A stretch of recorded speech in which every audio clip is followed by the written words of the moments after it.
a shop in Hoboken and you had a shop in the city. Yeah. You had 2 spots. Now you have the Harlem spot, right? Right. And then do you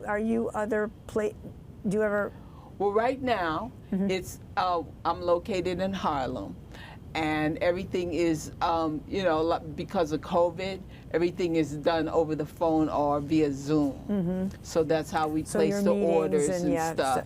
Consultations or whatever. Yes, yeah, perfect. it's not a problem. Nothing with you is impossible. So how expansive is your vision? Like, it's such joy, and you know, they're sort of dreamy. You know, there's all kinds of great stuff about it.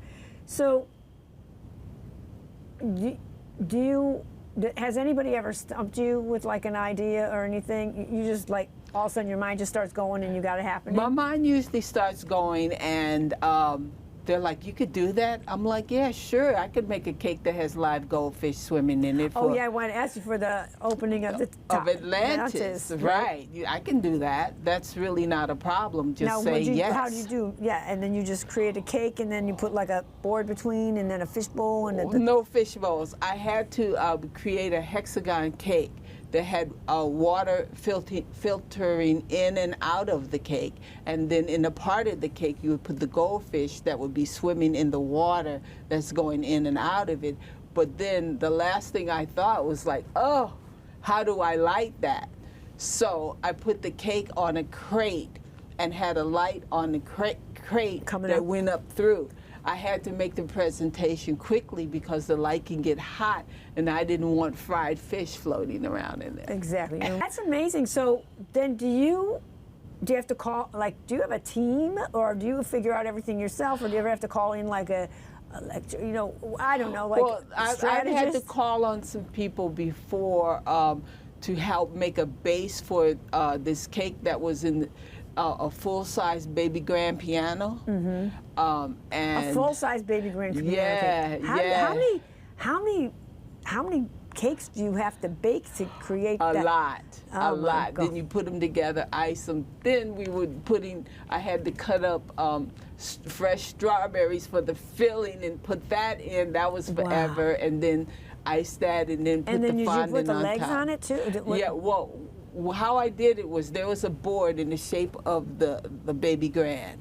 That's what the cake is going to go on. And then there's another board that has the legs and everything else. So it took 2 vans to get it to its destination.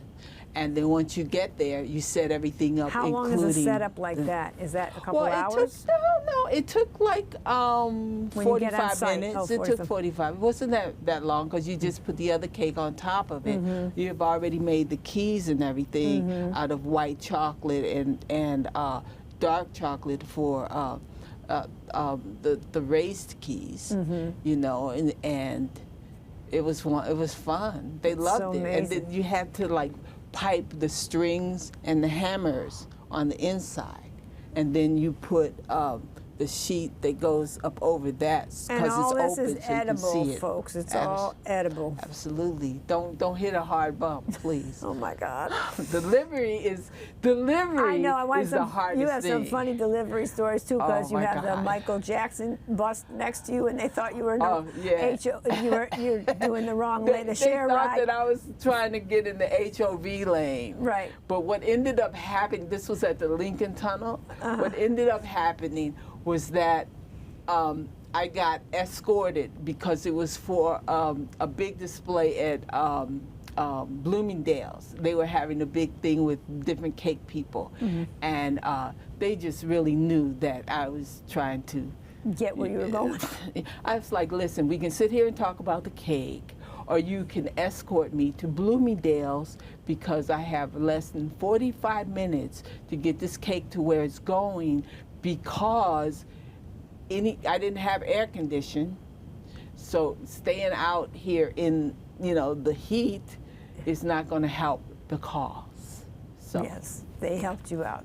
That is great. That is great. Now I know we talked about it a little bit before the show, but I'd read about it. You always loved soap operas. You were like an ABC soap opera fan, and you literally were like, okay, those cakes are. I could do better than the cakes that they're getting on there. So you literally pitched yourself to the prop master of ABC, right? I mean, that's what I read. Yeah, of All My Children. All My Children. Yeah, and then you started, yeah. and then you went and did almost all of them, didn't you? Exclusively. All of the ones out of New York. Yeah. On So- ABC. Yeah, my favorite station. Right, and you Yeah. know what? You then your cakes become like a whole character for a whole day's shoot. You know, And I know the character, I know their theme music, I know how they are and how they have been, so I make the cake according to their you know, persona their and everything. Yeah, their personalities. Right.